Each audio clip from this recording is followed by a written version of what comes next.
So as you guys can see, I have compiled an enormous amount of information here for you guys, but my goal here, after I summarize this entire thing for you guys here, you guys are going to be able to walk away from this and know more than 99% of people on the Middle East. I'm going to do my best to summarize it in a manner that's easy to retain, simple, and so that you guys understand some of the players, because the reason why I want to make sure I summarize this for you guys is because unfortunately Western media never tells you guys the truth of what really goes on in the Middle East, and they have a vested interest in obviously doing that when we figure out who actually runs American media, etc. So the first thing you guys need to understand is that there was a memo written back in 1996 called the Clean Break Memo, okay, a strategy for securing the realm. Okay, this document was written by Richard Perot, James Colbert, Charles Fairbanks, Douglas Feith, Robert Lowenberg, David Wormser, and Mayrav Wormser. What you guys need to know about them is that they're all okay? All neocons, very interested in securing the state of Israel.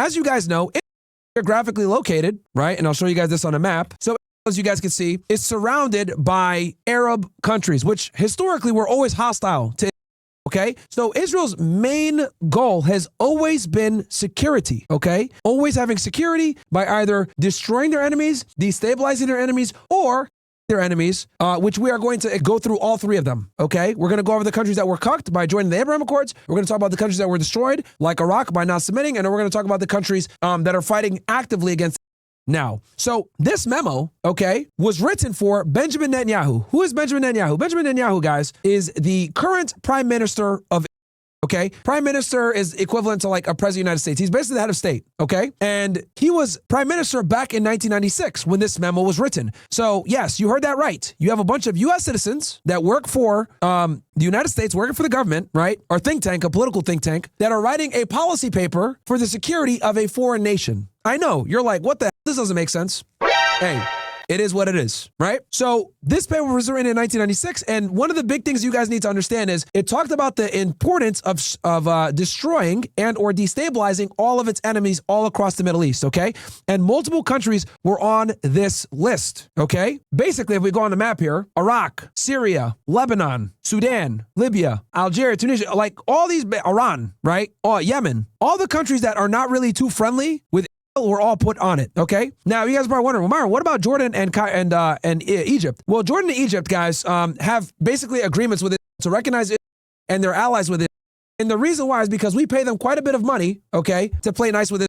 Because obviously the United States looked at it like, look, we'd rather bribe the Egyptians and the Jordanians to play nice with the so that we don't have to constantly have to pay money so that it could defend itself against these two countries that it's on its border, okay? So Egypt made peace with it back in 1978, I think. It was the Camp David Accords. Good. Okay, yeah, 1978. So here is Jimmy Carter with Anwar Sadat, the former Egyptian president, and Menachem Begin, okay, who was the prime minister of Israel at the time. This guy has a very dark history, was a former terrorist, absolutely nuts, but that's a whole other conversation. We won't talk about that right now in Israel's dark history of terrorism. That's not important. What you guys need to know for the purpose of this discussion is that Egypt formally recognized back in 1978 with the Camp David Accords, and then Jordan also recognized them as well. So this granted security to its east, right, and to its south, okay? And they gave back the Sinai Peninsula here to Egypt after, I think it was the 6-Day War, okay? Was it the Yom Kippur War? Whatever. Regardless, that's not relevant. And then now the only enemy that they really have on their border is Lebanon, okay? And Lebanon houses Hezbollah, which we're going to talk about that here in a second. But what you guys need to know is this memo back in 1996, written by a bunch of American Zionists, was presented to Benjamin Netanyahu, the prime minister of Israel, to secure the realm, aka how do we destroy and or get rid of all of our enemies all across the region so that Israel can have security. In order for you guys to understand, you must understand that Israel's chief goal, okay, is to create security for itself by any means necessary. Anyway, now we're going to fast forward to the year 2000, okay? In the year 2000, guys, there was a policy paper written, Rebuilding America's Defenses, Strategy, Forces, and Resources for a New Century. What you guys need to know when it comes to PNAC, Project for a New America, heavily run by Zionists, okay? Bill Kristol, the Kristols, Daniel Feith, Wolfowitz, all these guys during the Bush era, okay? And what you guys need to know, it says here, absent a rigorous program of experimentation to investigate the nature of the revolution in military affairs as it applies to war at sea, the Navy might face a future Pearl Harbor as unprepared for war at the dawn of the carrier age. And then it goes here, further, the process of transformation, even if it brings revolutionary change, is likely to be a long one, absent some catastrophic and catalyzing event, like a new Pearl Harbor. That leads us right to the 9/11 attack attacks. Okay? Now, I'm not going to go into 9/11 too much as far as like who was involved or whatever, but for the purpose of this conversation, what you guys need to know is 9/11 was used to justify an all-out war on the Middle East and kind of expedite the process of destabilizing and destroying our enemies, okay? And the people that were in the Bush administration at the time, a lot of them were Zionists, okay? A lot of them. And they were some of Bush's closest advisors, all right? Now, as far as like who was involved in 9/11, I'll keep it simple. Was Al-Qaeda involved? Yes. Was Osama bin Laden involved? Abu Zubaydah, Khalid Sheikh Mohammed, KSM? Yes. However, what no one ever talks about is that Saudi intelligence was also involved. The intelligence was involved. American intelligence was involved. And basically, though it wasn't some grand like conspiracy, what basically was happening was one hand didn't necessarily know what the other was doing. Okay. So for the purposes of simplicity, that's all you guys need to know about 9/11. It was an inside job alongside foreign intelligence agencies as well as foreign actors. Okay. The intelligence agencies knew that the foreign actors were going to attack and they didn't do anything to stop it. Okay. And we know this because George Bush had gotten several warnings that an attack was imminent. And we also know that Mossad was on the ground watching the event transpire, documenting it. Okay, this is all fact. This is not my opinion or whatever. There's declassified FBI 302s that document all of this. Google dancing if you want to go down that rabbit hole. Anyway, let's move on. So after 9/11, this justified the invasion of Iraq and the toppling of Saddam Hussein. Now, if you guys remember, Saddam Hussein was the chief guy that they wanted to get rid of back in 1996. Because at the time, Iraq had the strongest military in the region, okay? Back in the 90s, in the 80s. Strongest military in the region. Now, I should also say that Saddam Hussein fought a war against the Iranians, which we backed, by the way, back in the 1980s, okay? It ended up becoming like a standstill. And what happened was Saddam Hussein went into an enormous amount of debt, okay? After going to this war, because he fought this war for the benefit of a lot of these Gulf countries, as well as the United States, and back. Well, the United States didn't like Iran. So yeah. So we actually backed Saddam Hussein back when he tried to invade Iran. He failed though, because Iran, for those of you that don't know, is geographically almost impossible to penetrate. We're going to come back to this later. And the reason why, guys, is because if you try to penetrate Iran from the west, there's an entire mountain range here called the Zagros Mountains. Okay. Very difficult to have supply lines, invade, move your tanks in, move your troops in, etc. Okay, I'm sorry. It's a nightmare. It's a quagmire. And the Iranians were able to keep the Iraqis back, even though the Iraqis had a superior military and they were being backed by the West. Okay, and this one Saddam Hussein was using like biological weapons, blah blah. A lot of the stuff that we went ahead and we supported him with and gave him access to. Okay, because at the time our interests were aligned with Iraq at the time. So after this, Saddam went into a lot of debt. Okay, and when Saddam went into a lot of debt, he said, "Look, I need you guys to forgive my debts." Okay, and they said, "No, you got to pay us. You got to pay us back because the war obviously like bankrupted Iraq, right?" So what Saddam Hussein did was he invaded Kuwait, okay? And this led to a coalition of NATO members, the United States, etc., basically leading to a Desert Storm, right? Iraq War I, basically. And we kicked Saddam Hussein out, okay? And that's kind of the backstory with that. But then fast forward, now that you guys know that he had been the enemy after Iraq War I, after Iraq War II, right? What led to Iraq War II was the September 11th attacks where Bush and, a lot of his neocon people in his cabinet, Wolfowitz, Bill Kristol, all these guys, okay? They basically said, yo, Saddam Hussein is the biggest threat in the Middle East. We got to get rid of him. Even though Saddam Hussein had nothing to do with 9/11. I want to be very clear about this. Saddam Hussein had nothing to do with 9/11. As a matter of fact, Saddam Hussein and Osama bin Laden, okay, actually hated each other, okay? Why did they hate each other? The reason why they hated each other was because when Saddam Hussein invaded Kuwait back in the 1990s, okay, look what Kuwait is bordered with, Saudi Arabia. So if Saddam Hussein was able to take Kuwait, which he was able to do in a day, by the way, he rolled his tanks in, like not a single shot was fired, they immediately gave up. This was obviously a huge national security threat for Saudi Arabia. This is why we jumped in, because we have a peace deal with Saudi Arabia since the 1970s, okay, to protect them. That was a big reason why we came in, because we knew that Saudi Arabia would be next.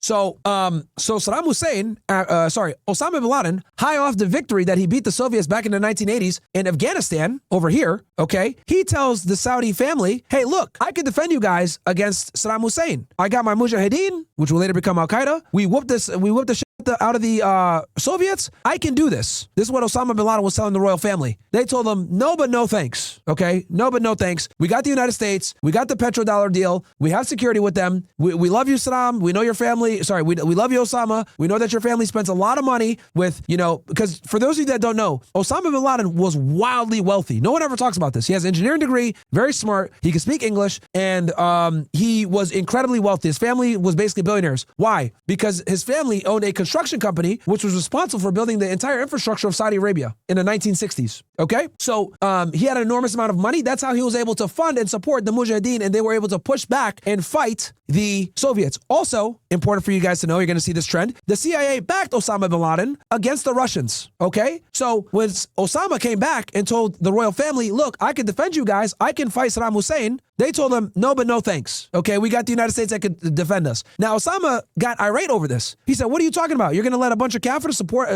defend us in our land? This is haram. You can't do that. Why are you using, infidels to defend sacred Arab land? For those of you that don't know, Saudi Arabia is the centerpiece for the Islamic faith. Why? Because there's many religious areas here. You got Medina, Mecca, the Kaaba is over here, the box, right, that people go to Hajj for. So Saudi Arabia has an enormous amount of Islamic influence, okay? And we're going to talk about that Islamic influence when we go to the Abraham Accord, so stay with me, okay? So once Osama criticized the royal family, okay, and said, yo, well, they didn't kill him. He's not Omar Khashoggi, but they basically told him, all right, bro, you don't tell us what to do. Get the out of here. They gave him to eat. Okay? So he got basically isolated and kicked out. This is where the radicalization process began, okay? And they shunned him over to, interestingly enough, Sudan. So Osama bin Laden spent a significant amount of time in Sudan, in the Khartoum area, okay, where he invested quite a bit of money into the infrastructure.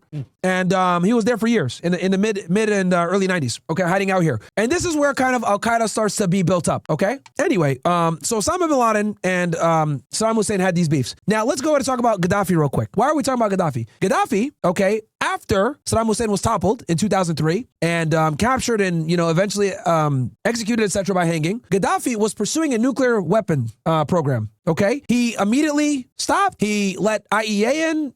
He stopped pursuing a nuclear weapon. He started to get cozy up to the West, and this would later be his death sentence.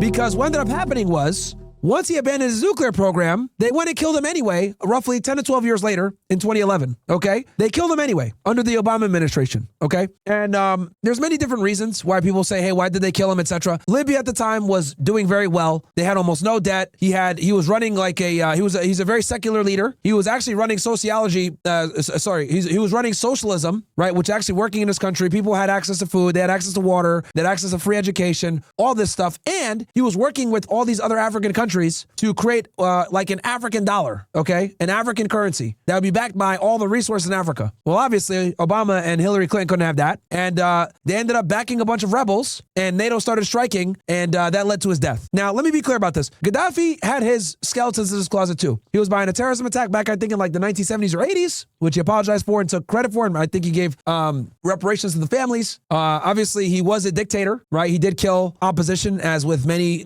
of these leaders in the Middle East.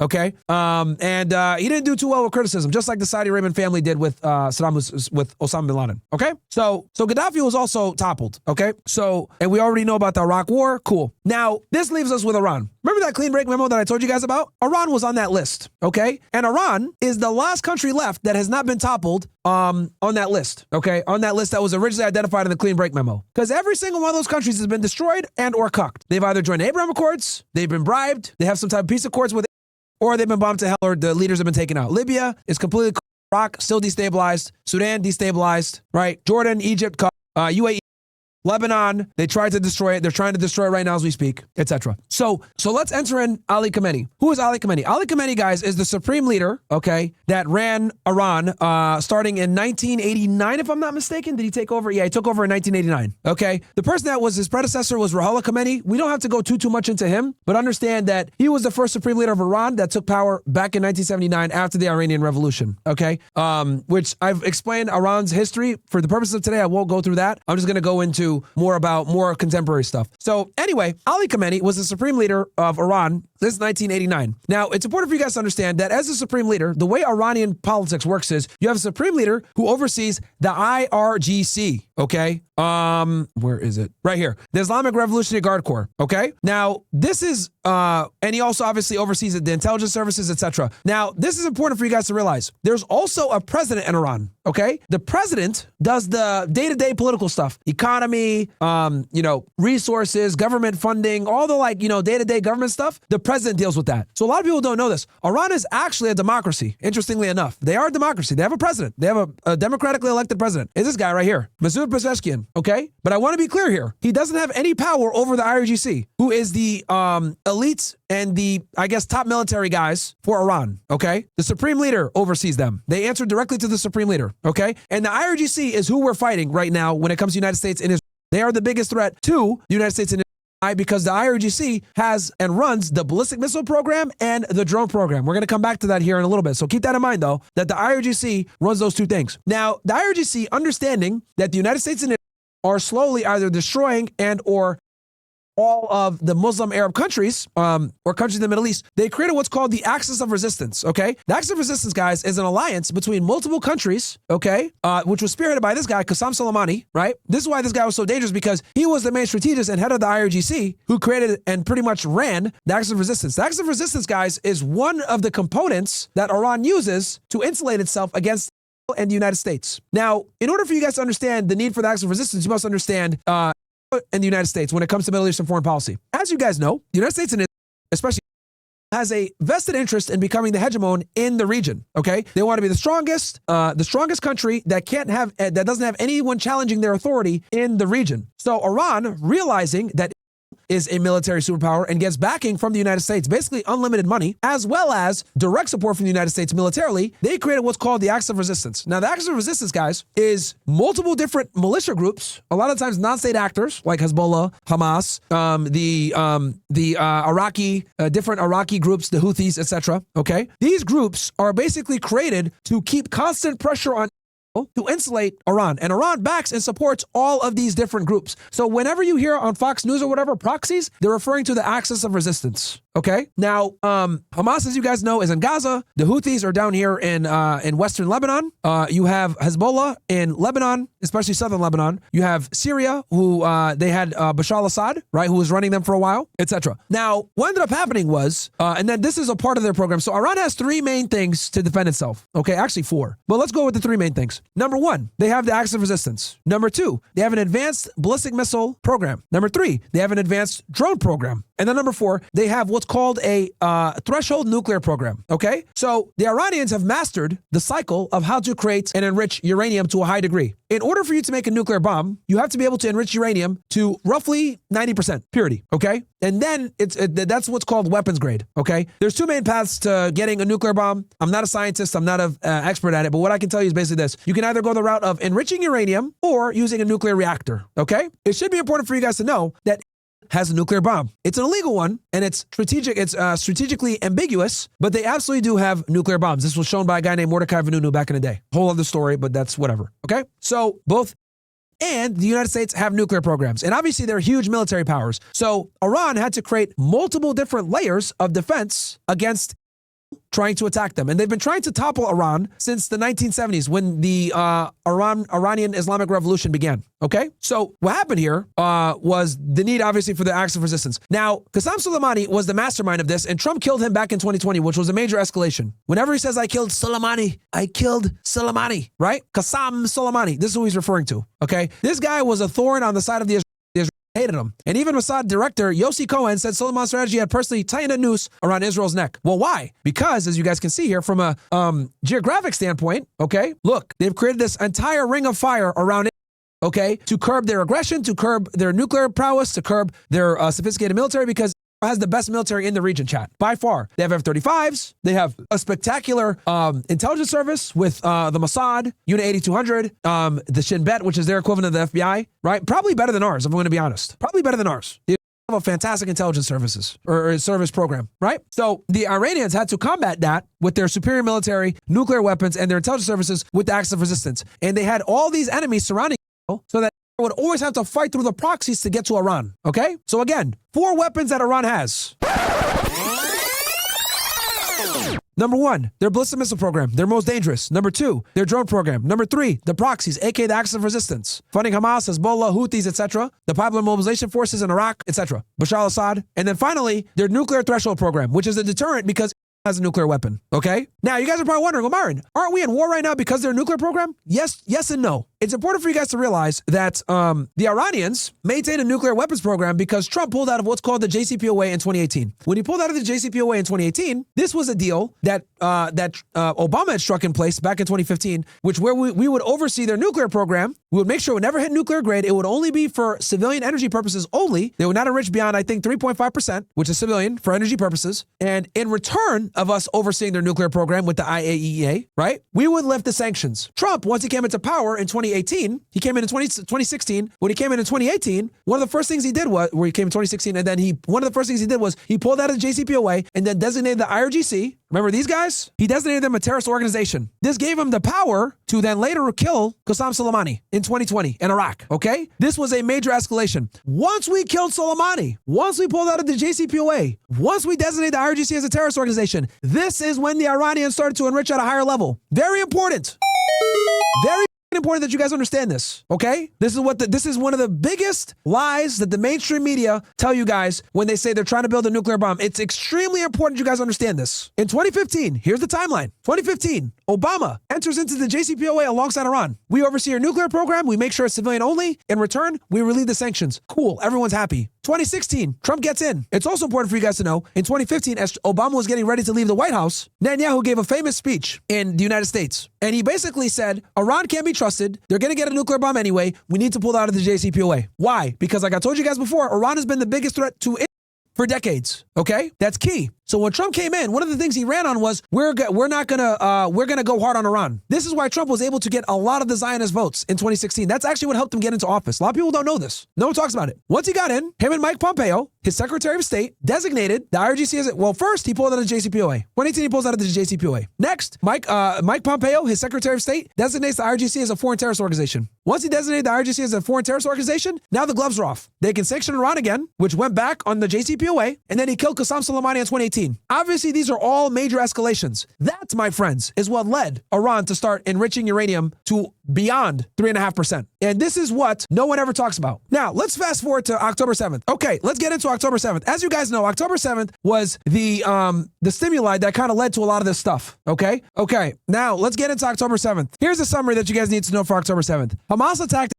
Okay, these guys right here, Hamas, okay? They are the governing body / paramilitary wing out of Gaza, which is this little strip of land right here. They were democratically elected back in like 2007 or something like that after pulled out, and they basically control and oversee the Gaza Strip, okay? Now, Hamas is run by Yahya Sinwar, who is the head of the military branch, Ismail Haniyeh, who is the head of the political branch, and then you have this guy, Abu Ubaidah. Let me see if I can find him. And there's a lot of relevance with why we're going to talk about these guys here in a second. Where the hell did he go? All right, well, here we go. Okay, so Hamas attacked on October 7th, right? Obviously, we have the October 7th attacks. There were a couple of different reasons why Hamas attacked on October 7th, okay? Abu Ubaidah, this guy right here, who's the spokesperson for the Qassam Brigades, aka the military branch of Hamas, he went into detail about why. But for what you guys need to know, why, I will give you a quick summary of the main reasons. Number one, the Abraham Accords. What are the Abraham Accords? The Abraham Accords, guys, are accords where Muslim Arab countries in the region recognize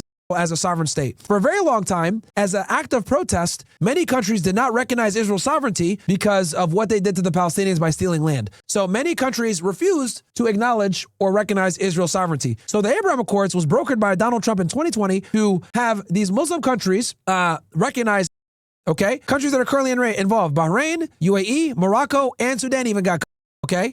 Now, what you guys need to know, and this is why I talked about Saudi Arabia earlier. Remember I said Saudi Arabia had great religious influence? Saudi Arabia was flirting with joining the Abraham Accords as well in 2023. So that put Hamas in a difficult position. If Saudi Arabia joined the Abraham Accords, the Palestine question would never be answered. Now, what you guys need to know is your boy Benjamin Netanyahu for a very long time has been trying to avoid the Palestine question. What are we going to do with the Palestinians in the West Bank and in Gaza, right? They're not recognized as civilians. They're occupied. They don't have any rights. So the Palestinians that live in the region, right, especially Hamas, they knew if Saudi Arabia joined the Abraham Accords, it was done. It was done. They would not have any type of freedom. So what happened was Yahya Sinwar, this guy, let's go through with why they attacked. So number one, Abraham Accords. Number two, red heifers. What the f*** are you talking about, Myron? Long story short, they brought 5 cows over from Texas. They imported 5 red cows from the United States into They're in Jerusalem right now as we speak, and they plan to slaughter them for the coming of their Messiah. I know. But that was a big provocation because in order for them to rebuild the third temple, they must destroy the Al-Aqsa Mosque. The Al-Aqsa Mosque is in Jerusalem. It's the third holiest site in all of Islam. The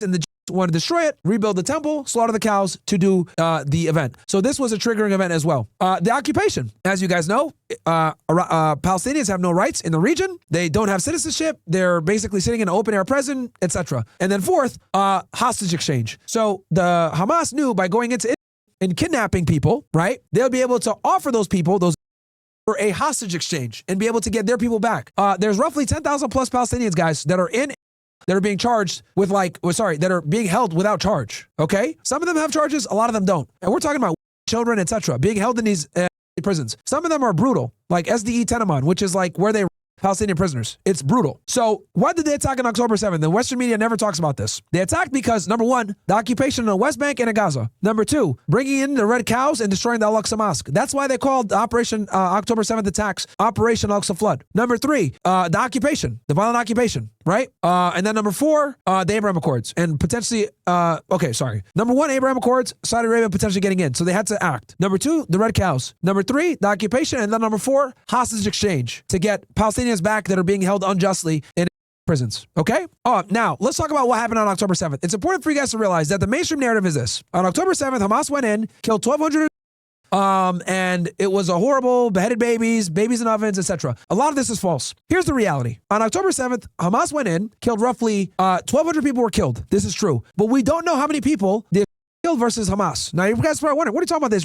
Kill their own people. Well, there's something called the Hannibal Directive. It's a very controversial military protocol where they kill their own, right, to stop Palestinian resistance groups from kidnapping, because they understand that if the Palestinians are able to get their hands on it, well, guess what? They trade that one when they do the hostage exchanges for like 100 Palestinians, okay?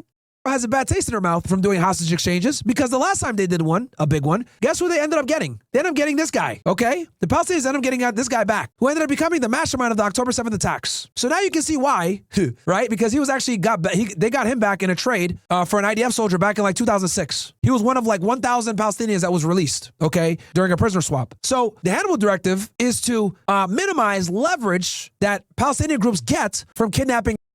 So we'd rather kill the being kidnapped instead of letting them be captured by the Palestinians, because this puts us in a precarious diplomatic and geopolitical situation. It creates a fucking quagmire for them, right? Now, let's go through the numbers. Roughly 1,200 people were killed. We know roughly 400 of those people that were killed were IDF, which means they're enemy combatants, fair game. Of the 800 that were killed, to this day, we don't know how many of them were killed by the versus how many were killed by Hamas. We don't know, okay? Also, it's important to note that in military service is required. So of those 800 that were killed, we don't know how many of them were reserve, maybe how many of them maybe weren't active duty, but service in the military is mandatory unless you're like one of these like exempt religious Orthodox, right? So Yahya Sinwar was the mastermind of October 7th. Ismail Haniyeh was the chief negotiator. So after October 7th happened, he was the one that was negotiating with. Well, guess what it did? They assassinated him in Iran, okay? And they also killed Yahya Sinwar as well. So they got rid of the guy that planned the attacks, and they also got rid of the guy that was doing the negotiating. Because doesn't really feel like ever negotiating, okay? They're not really too good at negotiating. They'd rather just kill you, right? So now let's get into Hezbollah. Why is Hezbollah relevant? The reason why Hezbollah is relevant is because when the October 7th attacks happened and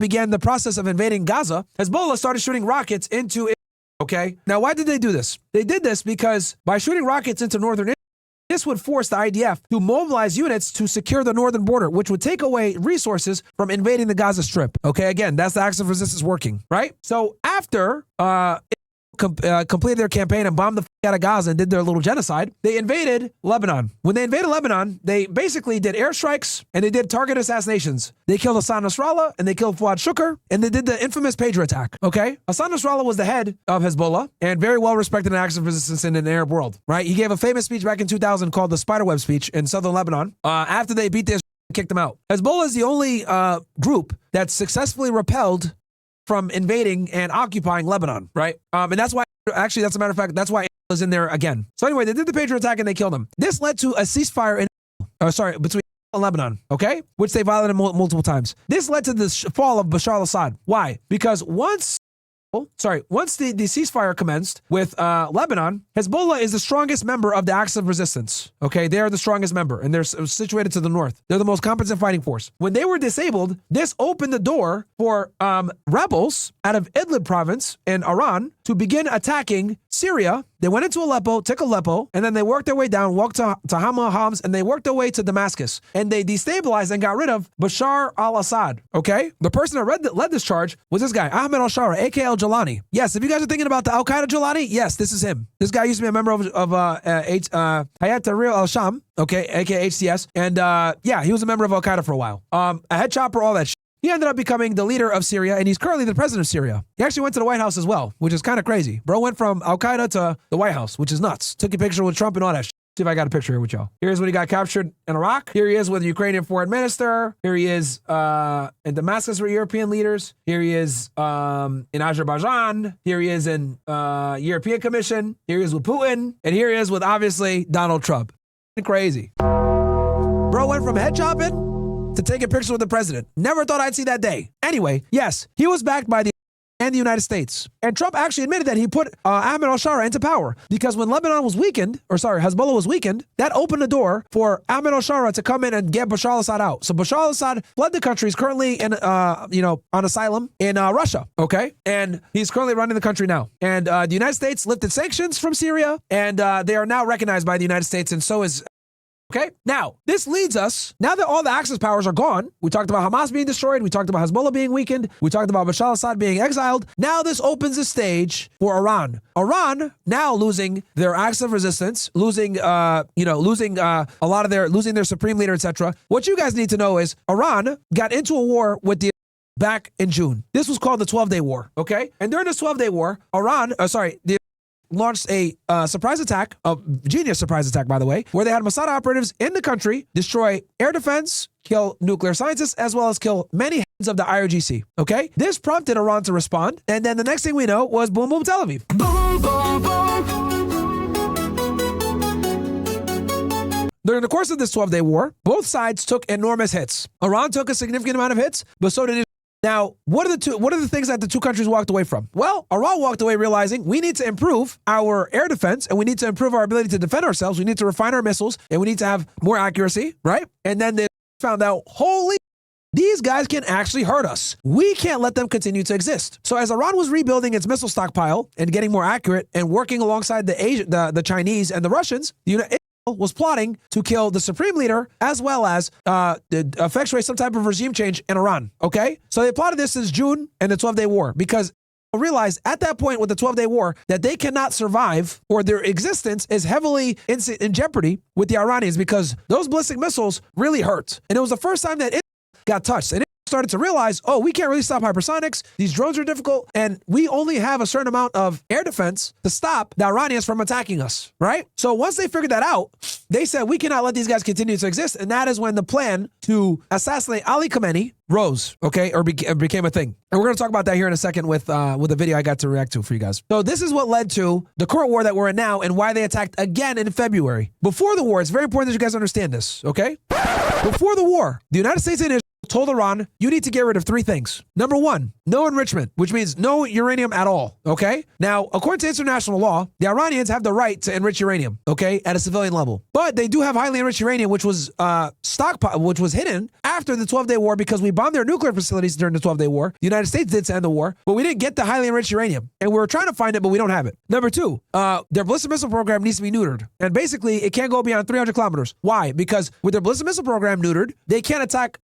Okay, and then finally, they have to stop funding the proxies, Hezbollah, Hamas, etc. Well, Iran said no to all of them for obvious reasons. Well, if they don't have a nuclear program, that they don't have the ability to have that deterrent, as well as they're very proud. So it's like, we're not going to get rid of our uranium enrichment program when every other country can do it and has an illegal nuclear program. What the fuck? Number two, obviously they're not going to get rid of their ballistic missile program and or neuter it to 300 kilometers because that's their main defense and their drone program. And then finally, when it comes to funding the proxies, they're not going to do that because Hezbollah is on Israel's head top and they are the most competent fighting force to stave off the aggression to the north, strategically speaking. So once Iran said no to all of that, the United States and Israel attacked. Now, it's very important that you guys know this. The Iranians told the in the United States, if you attack us, we're going to consider an attack from one and an attack from both, and we are going to bomb both of you. We're going to destroy the bases in the region. We're going to shut down the Strait of Hormuz, and we're going to bomb Tel Aviv and attack strategic locations all across.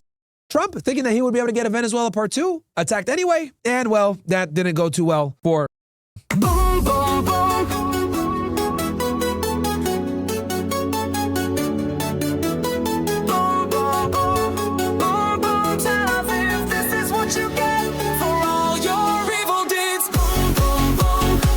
So anyway, then I'm getting cooked. But Iran suffered quite a bit of hits too, right? And then all the bases in the region, I told you guys this from like day 3 of the war, that the bases in the region were cooked. But now CNN finally reported that all the bases all across the region in the Gulf, right, our allies, are all destroyed. And that's kind of where we are now with the war, to summarize, okay? And that's where we've had the ceasefire going since I think April 8th, which, you know, we still had a blockade. The blockade was kind of backed up. But what you guys need to know is this. Trump, Marco Rubio, Pete Hegseth, and JD Vance, who were all the main framers of this war, did not expect this war to go this long. Trump thought that this war would be done in 96 hours, and now it's basically going for near 100 days. And Trump is kind of figuring things out as he goes, because he thought he was going to get another Venezuela, and now he's in a political quagmire because the Strait of Hormuz is closed, oil prices are going up, energy prices are going up, fertilizer isn't getting through, and we've created basically the worst energy crisis in modern human history. I'm going to say that again for you guys. We have created the worst energy crisis in modern human history, worse than the oil embargo of 1973 that the Saudis put in touch, I think it was King Faisal, after the Yom Kippur War. Give me 9s in the chat if you learned something new and you guys enjoyed that history lesson. We went through like 30 plus years of history. We went from 1996 all the way to 2026. Again, I know I didn't cover everything, every detail, but we covered all the most pertinent shit. Awesome.